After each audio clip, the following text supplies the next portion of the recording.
তাদের নিয়ে বদর হবে, উহুদ হবে, খন্দক হবে, তাবুক হবে,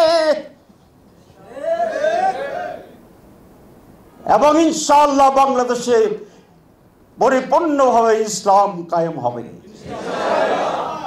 কোন সন্ত্রাস হবে না, কোন রাহাজানি হবে না, লুটপাট হবে না, চুরি হবে না, ডাকাতি হবে না। ব্যক্তিত্ব এবং অধিকারের এক মহাশৈলাব হবে, শান্তির ফুলকু দ্বারা প্রবাহিত হবে। আমরা যদি আল্লাহর এই সৃষ্টিকে মিথ্যা প্রমাণ করে দিতে চাই, এর চেয়ে বড় দুর্ভাগ্য চ্যালেঞ্জ আর কিছু হবে? আজকে কি হাজিরা যারা উপস্থিতদের নাম লেখা আছে? জি, থানা ভিত্তিক আছে, ঠিক আছে। 6 মাস পরে থানা ভিত্তিকের তালিকায় যারা রোকন হবেন না, মেহরবানি করে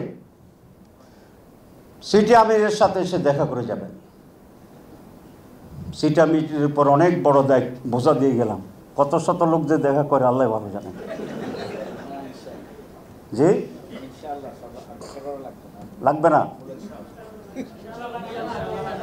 যারা রোকন হইতে পারবে না তারা কেন বিপ্লবের স্লোগান দেবেন? তারা বিপ্লবের স্লোগান দেবেন না মেহরবানি করে।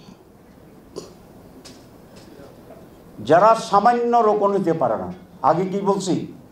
রোকন হইতে পারে না, এখন কি বলছি? সামান্য রোকন হইতে পারে না। ইসলামী বিপ্লবের শরিকের তুলনায়, একজন মুজাহিদের তুলনায়, একজন বিপ্লবীর তুলনায়, একজন সমাজ পরিবর্তনের নায়কের তুলনায় রোকনিয়াত খুবই সামান্য জিনিস। এটা তো প্রাণ আচার, আমাকে একটু দিস। ঠিক যেন ঘরের আচার, প্রাণ আচার। এই সামান্য জিনিস যিনি অর্জন করতে পারবেন না, আমরা যখন বিপ্লবের সিদ্ধান্ত নেব, তাদের নাম, তাদের সংখ্যা আমাদের মুজাহিদের তালিকায় উঠলে বিভ্রান্ত তৈরি করবে। মেহরবানি করে আপনার নিজের নাম নিজে কেটে দিবেন। যারাই বাকি আছে তাদের নিয়ে আমরা লড়াইয়ের সিদ্ধান্ত নেব। তাদের নিয়ে বদর হবে, উহুদ হবে, খন্দক হবে, তাবুক হবে, এবং ইনশাআল্লাহ বাংলাদেশে পরিপূর্ণভাবে ইসলাম কায়েম হবে। আর সেদিন পূর্বের আকাশে দীপ্ত সূর্য উদিত হবে, পাখিরা গাছে মাছে কিচির মিচির করে ভোরের ঘোষণা দিবে।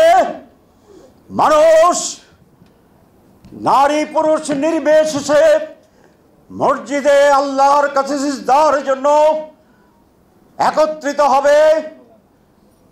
খাদ্যের অভাবে কোনো মানুষ ক্ষুধার্ত থাকবে না, কাপড়ের অভাবে কোনো সতর না ঢাকা মানুষের থাকবে না, শিক্ষা শিক্ষিত ন্যূনতম শিক্ষার বাইরে কোনো নাগরিক থাকবে না, কোনো সন্ত্রাস হবে না, কোনো রাহাজানি হবে না, লুটপাট হবে না, চুরি হবে না, ডাকাতি হবে না। ব্যক্তিত্ব এবং অধিকারের এক মহাশৈলাব হবে, শান্তির ফুলকু দ্বারা প্রবাহিত হবে। সেই নতুন বাংলাদেশ আমরাই গড়ব ইনশাআল্লাহ। সবাইকে ধন্যবাদ।